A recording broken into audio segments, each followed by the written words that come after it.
नमस्कार बच्चों। आर्यवर्त एकेडमी के यूट्यूब चैनल पर आप सब लोगों का स्वागत है। आज हमारी ब्रेन के ऊपर सेकंड क्लास है बेटा। फर्स्ट क्लास में हमने ब्रेन के कुछ फैक्ट्स डिस्कस किए थे और ब्रेन के स्ट्रक्चर को भी समझा था, जिसमें हमने जाना था कि हमारे ब्रेन का जो सबसे लार्ज पार्ट है, ब्रेन का जो सबसे बड़ा पार्ट है, क्या बोला जाता है उसे? प्रोसिनसिफ्लॉन या फिर फोर ब्रेन भी बोला जाता है। तो जहां पर हमारा ये फोर ब्रेन बेटा ऑलमोस्ट कंप्लीट होता है, वहीं से एक तने जैसी स्ट्रक्चर निकलती है, जिसको हमने लास्ट क्लास में क्या नाम दिया था? Brain stem. ब्रेन स्टेम के कंपोनेंट को भी डिस्कस किया था हमने लास्ट क्लास में। पहला कंपोनेंट क्या होगा? हमारा मिड ब्रेन। सेकंड कंपोनेंट क्या होगा? पोन्स। और लास्ट कंपोनेंट क्या होगा बेटा? हमारा मेडुला ओब्लेंगेटा। और यहां पर हमारा सेरेबेलम प्रेजेंट रहता है, ठीक है। और यहां नीचे होगा हमारा स्पाइनल कोड। यहां से क्वेश्चन बनता है बेटा, बहुत बार पूछा जाता है कि हमारे ब्रेन को स्पाइनल कोड से कनेक्ट करने वाले पार्ट का नाम बताइए। तो स्पाइनल कोड के सबसे ज्यादा नजदीक क्या है? आप बोलेंगे सर मेडुला ओब्लेंगेटा। तो हमारा आंसर क्या होगा बेटा? मेडुला ओब्लेंगेटा। मींस हमारे ब्रेन को स्पाइनल कोड से कनेक्ट करने वाला पार्ट होगा मेडुला ओब्लेंगेटा, ठीक है। आज बेटा हम हमारे ब्रेन के फंक्शन समझेंगे कि कैसे हमारा ब्रेन काम करता है और हमारे ब्रेन के ये सब अलग अलग पार्ट्स हमारी बॉडी को क्या क्या फंक्शन प्रोवाइड करते हैं। आज हम इस पर बात करेंगे। तो सबसे पहले हम जानते हैं मेडुला ओब्लेंगेटा के बारे में।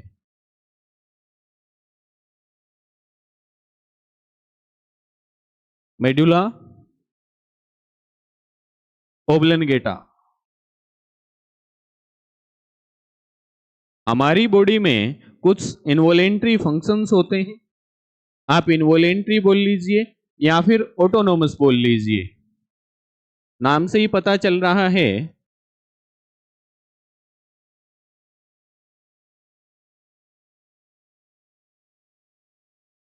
ऑटोनोमस। ऑटोनोमस का मतलब आप सब समझते हैं। ऑटोनोमस क्या होगा? जो ऑटोमेटिकली चलते रहें, जिनको चलाने के लिए बीच बीच में इंस्ट्रक्शन देने की जरूरत ना पड़े या फिर जिन्हें बीच बीच में इंस्ट्रक्ट ना करना पड़े। मींस जो एक बार चल पड़े तो वो चलते ही रहें, उन्हें क्या बोलेंगे? हम ऑटोनोमस बोलेंगे। और इनवॉलेंट्री क्या होगा बेटा? इसको बोला जाता है अनैच्छिक। मींस जो हमारी इच्छा पर डिपेंड ना करें, हमारे चाहने या ना चाहने से उनके ऊपर कोई इफेक्ट ना पड़े, उन्हें क्या बोलेंगे हम? इनवॉलेंट्री बोलेंगे। इनवॉलेंट्री कह लीजिए या फिर ऑटोनोमस कह लीजिए। तो हमारी बॉडी में इनवॉलेंट्री फंक्शंस कौन कौन से हैं? ऑब्जर्व कीजिए अपनी अपनी बॉडी को और बताइए आपकी बॉडी में इनवॉलेंट्री फंक्शन क्या क्या हैं, अनैच्छिक फंक्शन क्या क्या हैं। ऐसे फंक्शन आपकी बॉडी क्या क्या दिखाती है आपको कि जो आपकी इच्छा पर डिपेंड ही नहीं करते, आपके चाहने से नहीं चलते, और आप रोकना चाहेंगे तो रुकेंगे नहीं। वो जब से चल रहे हैं वैसे के वैसे ही चल रहे हैं, और जब तक आप जिएंगे वो वैसे के वैसे ही चलते रहेंगे। तो ऐसे क्या क्या फंक्शन है आपकी बॉडी के, बताइए। अगर आप ध्यान से बेटा अपनी बॉडी को ऑब्जर्व करेंगे तो आपको सबसे पहला फंक्शन दिखाई देगा इनवॉलेंट्री में, आपका रेस्पिरेशन। क्या? रेस्पिरेशन। आपका श्वसन। आपकी बॉडी जब से आप पैदा हुए तब से सांस ले रही है, हर मोमेंट पर रेस्पिरेट किया है बॉडी ने। आपकी इच्छा पर तो डिपेंड नहीं करता रेस्पिरेशन, आपके चाहने ना चाहने पर तो डिपेंड नहीं करता। तो आप बोलेंगे सर नहीं करता। कभी ऐसा तो नहीं है ना कि हम बॉडी को इंस्ट्रक्ट करें कि भाई 2 4 10 दिन के लिए रेस्पिरेट नहीं करना है या रेस्पिरेट करना बंद कर दो, तो क्या ऐसा पॉसिबल होगा? तो आप बोलेंगे सर नहीं, ऐसा पॉसिबल नहीं है। बॉडी हर मोमेंट पर रेस्पिरेट करती है। रेस्पिरेशन के लिए उसे हमारी इंस्ट्रक्शन की जरूरत नहीं है। मींस रेस्पिरेशन हमारी इच्छा पर डिपेंड नहीं करता है। ऐसा ही एक और फंक्शन है बेटा, आपका हार्ट बीट, आपका हार्ट बीट, हार्ट बीट भी आप जब से पैदा हुए तब से बीट कर रहा है। ऐसा तो पॉसिबल नहीं है कि आप हार्ट को इंस्ट्रक्ट करें कि भाई जब से हम पैदा हुए तब से तुम बीट किए जा रहे हो, अब 2 4 10 घंटे के लिए आराम कर लो फिर बीट कर लेना। क्या ऐसा पॉसिबल है? तो आप बोलेंगे सर नहीं, ऐसा पॉसिबल नहीं है। हार्ट भी ऑटोनोमसली बीट किए जा रहा है जब से हम पैदा हुए, और जब तक हम जिएंगे तब तक हार्ट भी बीट करता रहेगा और बॉडी भी रेस्पिरेट करती रहेगी। तो ये फंक्शन क्या कहलाएंगे? हमारे इनवॉलेंट्री फंक्शन कहलाएंगे। और इन इनवॉलेंट्री फंक्शन का ऐसा तो नहीं है, जब ये हमारी इच्छा पर डिपेंड नहीं करते तो ये भी पॉसिबल नहीं है कि इनका कोई कंट्रोलर ही नहीं होगा बॉडी के अंदर, कुछ ना कुछ तो इनको कंट्रोल करता होगा। तो इनको कंट्रोल करने वाला जो पार्ट है बेटा वो है हमारा मेडुला ओब्लंगेटा। मेडुला ओब्लंगेटा क्या करता है बेटा? इट कंट्रोल इनवॉलेंट्री फंक्शंस या फिर autonomous function of our body. Involuntary को और डिटेल में डिस्कस कर लेते हैं हम लोग।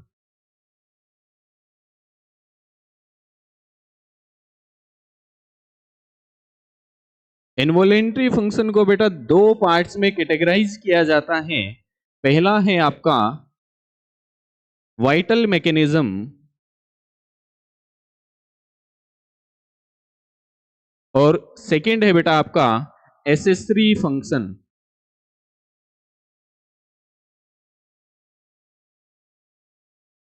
एसेसरी फंक्शन का आप देखते ही बता सकते हैं, मींस सहायक एक्शंस या सहायक क्रियाएं। हिंदी में इसको हम क्या बोलेंगे? सहायक क्रियाएं, जो हमारा जीवन जीने में सहायक है बेटा। और वाइटल मैकेनिज्म का मतलब क्या होगा? इसको हिंदी में बोला जाता है जैविक क्रिया। मींस जो जीवन जीने के लिए इंपॉर्टेंट है, अगर वो एक्शन बॉडी ने नहीं किया तो हम मर जाएंगे। और सहायक क्रिया ये ऐसे एक्शन है बेटा, अगर बॉडी कर रही है तब भी ठीक है, अगर नहीं कर रही है तब भी ठीक है। मींस इनके रुकने से हम मरते नहीं है, लेकिन ये भी हमारी इच्छा पर डिपेंड नहीं करते हैं। ऐसा नहीं है कि हम चाहेंगे तभी बॉडी वैसा रिएक्ट करेगी, हम नहीं चाहेंगे तो नहीं करेगी। ये भी ऑटोनॉमस है, ये भी इनवॉलेंट्री है। आ रही बात समझ में? इनवॉलेंट्री फंक्शन को दो पार्ट्स में कैटेगराइज किया जाता है। वाइटल मैकेनिज्म, जैविक क्रिया, मींस जिनके बिना आपका जीवन पॉसिबल नहीं है, जीवन जीने के लिए जरूरी क्रियाएं। और एसेसरी फंक्शन आपकी सहायक क्रियाएं। ठीक है, तो वाइटल मैकेनिज्म में क्या क्या आएगा बताइए? आसानी से बता सकते हैं, अभी हमने डिस्कस किया है। वाइटल मैकेनिज्म को अभी हमने डिस्कस किया है।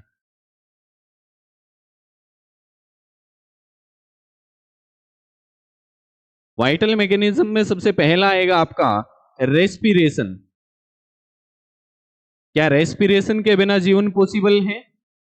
अगर बॉडी रेस्पिरेट ना करे तो जीवन पॉसिबल है क्या? तो आप बोलेंगे सर नहीं, विदाउट रेस्पिरेशन लाइफ पॉसिबल नहीं है। सेकंड है बेटा आपका हार्ट बीट। क्या without heart beat life possible है? तो आप बोलेंगे सर नहीं, विदाउट हार्ट बीट तो लाइफ पॉसिबल नहीं है। थर्ड है बेटा आपका डाइजेशन। डाइजेशन भी इनवॉलेंट्री क्यों है? हम फूड कंज्यूम करते हैं, फूड को कंज्यूम करने के बाद बॉडी उसे डाइजेस्ट करती है और उसके बाद एनर्जी का फॉर्मेशन होता है।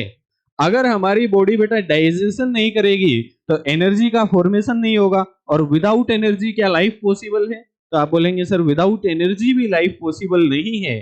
तो डाइजेशन भी क्या होगा? हमारा इनवॉलेंट्री फंक्शन होगा। इसके बाद है बेटा हमारा ब्लड सर्कुलेशन। इसको हमने बहुत अच्छे से डिस्कस किया है ब्लड के चैप्टर में। क्या ब्लड सर्कुलेशन के बिना लाइफ पॉसिबल है? तो आप बोलेंगे सर ब्लड सर्कुलेशन के बिना भी लाइफ पॉसिबल नहीं है। ये चारों के चारों, आपका रेस्पिरेशन हुआ, हार्ट बीट हुआ, डाइजेशन हुआ, ब्लड सर्कुलेशन हुआ, ये चारों के चारों बेटा क्या हमारी इच्छा पर डिपेंड करते हैं? क्या डाइजेशन हमारी इच्छा पर डिपेंड करता है कि हमने जब मन किया, बॉडी को इंस्ट्रक्ट किया या हमारी इच्छा हुई तभी डाइजेशन हुआ, और हमारी जब इच्छा नहीं हुई तो डाइजेशन नहीं हुआ? तो आप बोलेंगे सर ऐसा पॉसिबल नहीं है, डाइजेशन हमारी बॉडी का एक ऑटोनोमस फंक्शन है, ये अपने आप काम करता है। जैसे ही फूड हम कंज्यूम करते हैं उसके बाद डाइजेशन ऑटोमेटिकली स्टार्ट हो जाता है। क्लियर है? सहायक क्रियाओं में है बेटा उबासी आना। अब बहुत से बच्चों को बायो जो है बड़ा बोरिंग सब्जेक्ट लगता है। जब भी वो बायोलॉजी पढ़ते हैं या उनको बायो पढ़ाया जाता है तो उनको उबासी आना स्टार्ट हो जाता है। अगर वो उबासी ना आए 2-4-10 दिन के लिए, 2-4 महीने के लिए, तो क्या मर थोड़े जाएंगे? आप बोलेंगे सर अगर उबासी नहीं आती है तो कोई नहीं मरता। तो उबासी कैसा हुआ? हमारा सहायक क्रिया हुआ। इसके ना आने से मरते नहीं है, लेकिन ये ऑटोनोमस है, इसको हम अपनी मर्जी से नहीं बुला सकते कि उबासी अभी आ जाओ और अभी मत आना, ऐसा पॉसिबल नहीं है बॉडी में। ठीक है, तो उबासी क्या हुआ? हमारा ऑटोनोमस फंक्शन हुआ, इनवॉलेंट्री फंक्शन का पार्ट हुआ। ऐसे ही है बेटा आपका खांसी। खांसी भी कैसा है? आपका इनवॉलेंट्री फंक्शन है। ऐसे ही बेटा आपका स्नीजिंग मींस छींकना। क्या छींकने को आप बीच में रोक सकते हैं अपनी इच्छा से? तो आप बोलेंगे सर नहीं रोक सकते। तो छींकना भी क्या होगा बेटा? आपका इनवॉलेंट्री फंक्शन होगा। ऐसे ही आपका हिचकियां आना। क्या हिचकियों को आप बुला सकते हैं? नहीं बुला सकते। आते हुई को रोक सकते हैं? नहीं रोक सकते। तो हिचकी भी कैसा पार्ट हुआ? हमारा इनवॉलेंट्री फंक्शन हुआ। उल्टी आना, पसीना आना, जब हम काम करते हैं कोई भी फिजिकली वर्क करते हैं तो बॉडी पसीना निकलता है। बहुत से लोग सोते समय खराटे लेते हैं, तो ये खराटा आना भी क्या है? इनवॉलेंट्री फंक्शन है। ढकार आना भी क्या है? इनवॉलेंट्री फंक्शन है। ठीक है, और इसके साथ साथ हमारी आईज का झपकना, ब्लिंकिंग ऑफ आईज,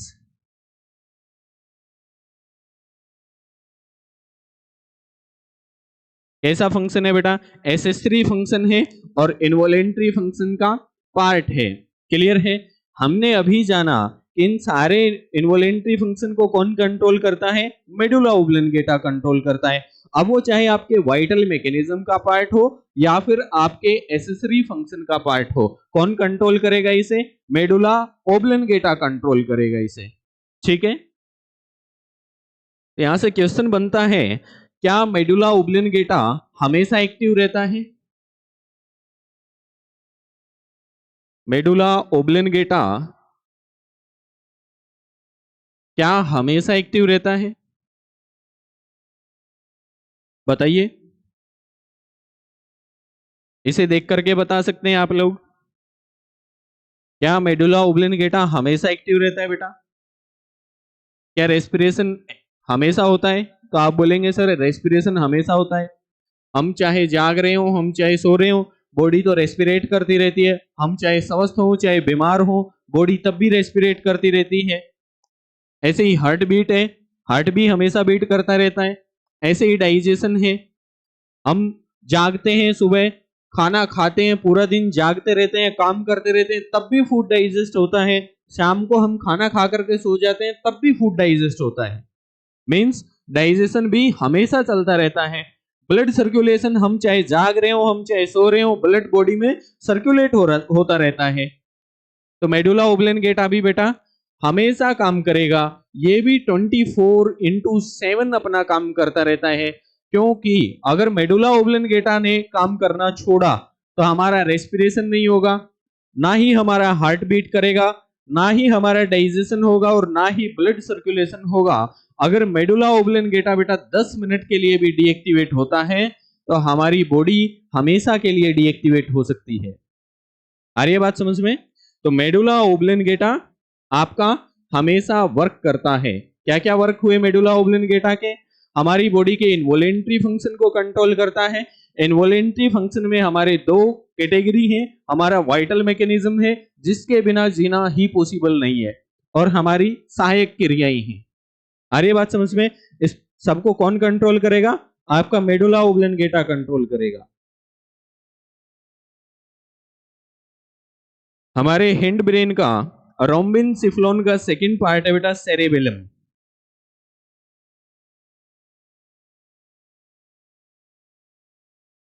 सेरेबेलम।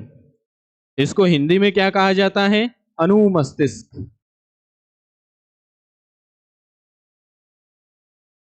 अनुमस्तिष्क। अनु का मतलब आप सब जानते हैं क्या होगा? छोटा। इसका कॉमन नेम क्या हुआ? लिटिल ब्रेन, छोटा दिमाग। जब बच्चों को अक्सर डांटा फटकारा जाता है और डांटते फटकारते हुए उनको यहां अगर थप्पड़ लगा दिया जाता है तो घर में बड़े बुजुर्ग बोलते हैं कि यहां पर मत मारो, यहां पर क्या है? छोटा दिमाग है। मीन्स यहां पर क्या है? हमारा सेरेबेलम है। ठीक है, नाम क्या हुआ इसका? छोटा दिमाग। जब नाम ही इसका छोटा दिमाग है तो क्या काम भी इसके छोटे होंगे? क्या काम भी इसके छोटे होंगे? तो आप बोलेंगे सर ऐसा जरूरी नहीं है कि नाम इसका छोटा दिमाग है तो इसके काम भी छोटे होंगे।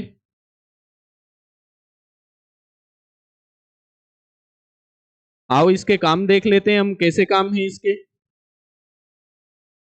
मैं आप लोगों को टीच कर रहा हूं और टीच करते हुए जब से हमने क्लास स्टार्ट की है मैं पैनल के ऊपर लिखे जा रहा हूं। तो जो ये हमारे लिखने का काम है, ये लिखने का काम भी क्या हमारा ब्रेन कंट्रोल करता होगा? तो आप बोलेंगे sir of course brain control करता होगा। ब्रेन हमारी बॉडी को सिग्नल भेजता है, तभी हमारे हाथ में मोमेंट होती है। हाथ में मोमेंट होने से पहले मसल मोशन होती है, तभी हाथ मूव कर पाता है। ठीक है, तो ये जो मसल मोशन है हमारी बॉडी की, ये कौन कंट्रोल करता है बेटा? ये करता है आपका सेरेबेलम कंट्रोल। सेरेबेलम का सबसे पहला काम क्या हुआ? It control muscle motion of our body.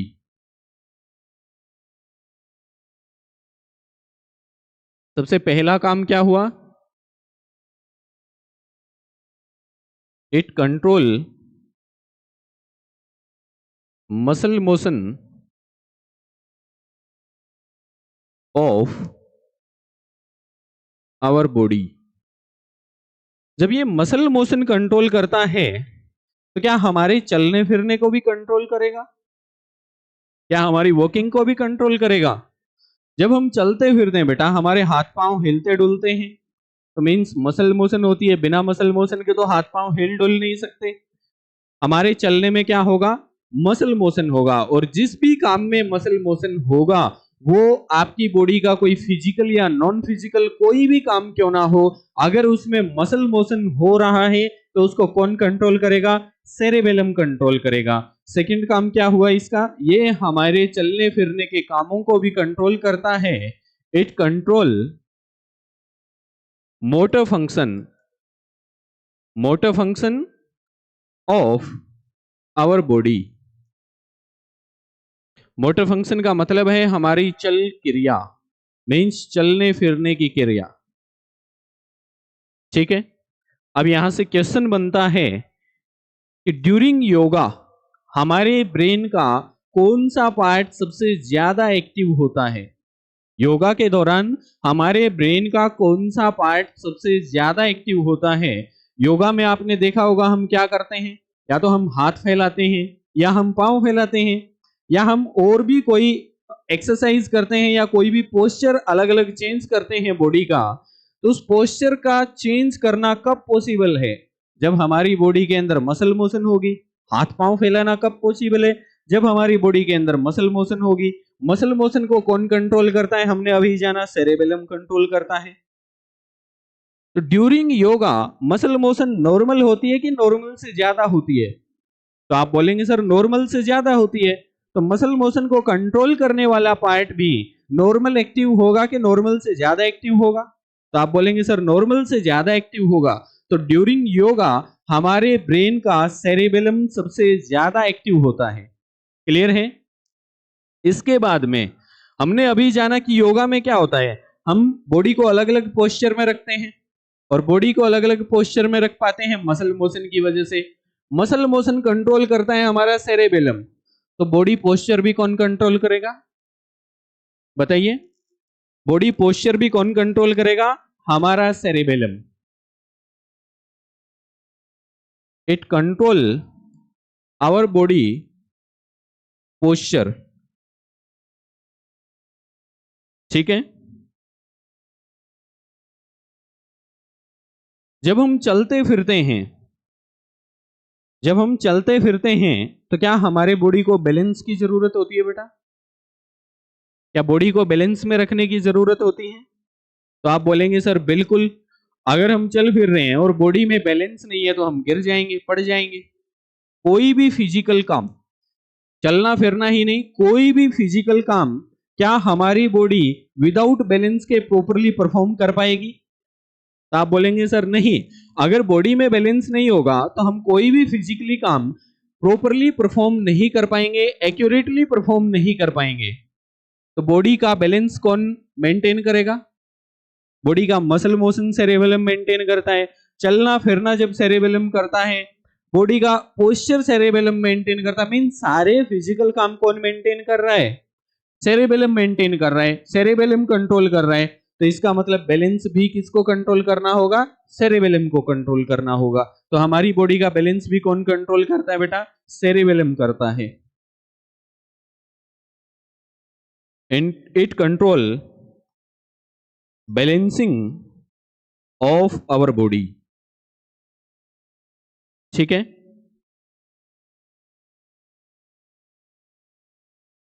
मैं आपको टीच कर रहा हूं और टीच करने के लिए मैं पैनल पे लिख रहा हूं। हमने जाना पैनल पे लिखने का काम कौन कंट्रोल कर रहा है? सेरेबेलम कर रहा है। और लिखने के साथ साथ मैं बोल भी रहा हूं, तो क्या बोलने का काम भी सेरेबेलम कंट्रोल करेगा? बोलने में क्या हो रहा है? होठ अलग अलग पोजीशन में जा रहे हैं, अंदर से टंग की पोजीशन चेंज हो रही है, अलग अलग वर्ड्स के लिए अलग अलग पोजीशन है, अलग अलग पोस्चर है। हमने अभी जाना बॉडी का पोस्चर कौन मेंटेन करता है, कौन कंट्रोल करता है? सेरेबेलम कंट्रोल करता है। तो इसका मतलब हमारी स्पीकिंग भी कौन कंट्रोल करेगा? सेरेबेलम कंट्रोल करेगा। अगर हमारा सेरेबेलम प्रॉपरली काम नहीं करेगा तो हम प्रॉपरली बोल नहीं पाएंगे। आ रही है बात समझ में? लास्ट क्या है इसका? इट कंट्रोल या फिर it helps in our speaking. It helps in our speaking.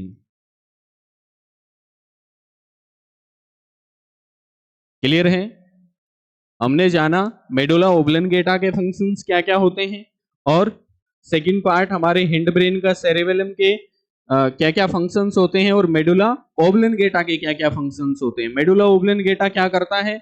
हमारे वाइटल मैकेनिज्म को और एसेसरी फंक्शन को कंप्लीटली कंट्रोल करता है, और हमारा सेरेबेलम हमारे सारे फिजिकल कामों को कंट्रोल करता है। उसमें चाहे हमारा मसल मोशन हो, उसमें चाहे हमारा मोटर फंक्शन हो, उसमें चाहे हमारा लिखना हो, उसमें चाहे हमारा बोलना हो, उसमें हमारे बॉडी के अलग अलग पोस्चर हो सकते हैं, उसमें हमारी बॉडी का बैलेंस हो सकता है। क्लियर है? आपने एक वर्ड सुना होगा, एल्कोहल। यहां से भी क्वेश्चन बनता है। क्वेश्चन क्या बनता है कि एल्कोहल हमारे ब्रेन के किस पार्ट को अफेक्ट करता है? बताइए, एल्कोहल हमारे ब्रेन के किस पार्ट को अफेक्ट करता होगा?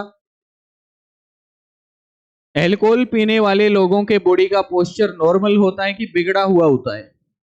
तो आप बोलेंगे सर बिगड़ा हुआ होता है। तो पहली बात क्या हुई कि उनकी जो बॉडी का पोस्चर है वो ठीक नहीं होता है। सेकंड, एल्कोहल पीने वाले लोग, आपने देखा होगा डेली लाइफ में, एल्कोहल पीने वाले लोग अक्सर नालियों में पाए जाते हैं। वो नालियों में कैसे पहुंचते हैं? क्योंकि उनकी बॉडी का बैलेंस बिगड़ जाता है। बॉडी का बैलेंस बिगड़ने की वजह से ही तो नालियों में पहुंचते हैं। तो सेकंड क्या हुआ? उनकी बॉडी का बैलेंस भी बिगड़ गया। आपके बॉडी के पोस्चर और बैलेंस को कौन कंट्रोल करता है? अभी बताया मैंने आपको, सेरेबेलम कंट्रोल करता है। तो एल्कोहल सबसे पहले किस पार्ट को अफेक्ट करेगा ब्रेन के? सेरेबेलम को अफेक्ट करेगा, क्योंकि अल्कोहल पीते ही लोगों का बॉडी पोस्चर और बैलेंस दोनों बिगड़ जाते हैं। क्लियर है? लेकिन जो ये अफेक्ट है बेटा, ये जो इफेक्ट है अल्कोहल का सेरेबेलम के ऊपर, जो इफेक्ट है ये शॉर्ट टर्म इफेक्ट है।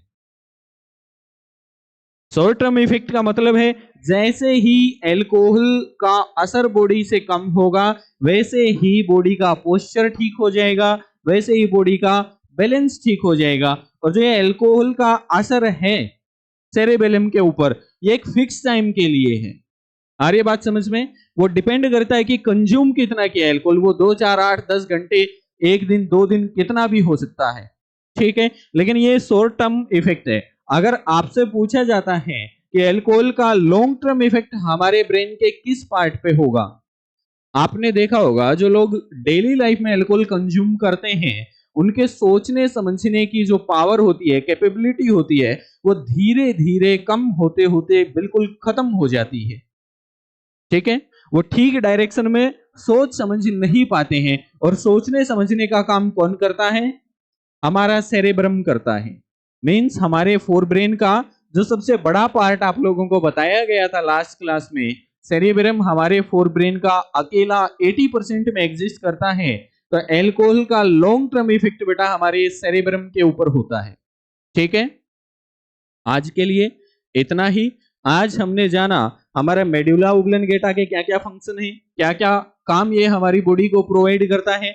सेकंड, हमने जाना हमारा सेरेबेलम कैसे हमारे जीवन जीने में हेल्प करता है। नेक्स्ट क्लास में हम जानेंगे बेटा पोन्स, और उसके बाद फिर हम जानेंगे हमारे फोर ब्रेन के बारे में, कि फोर ब्रेन कैसे हमें इंटेलिजेंस प्रोवाइड करता है और कैसे हमारे डेली लाइफ के कामों में हेल्प करता है, ठीक है।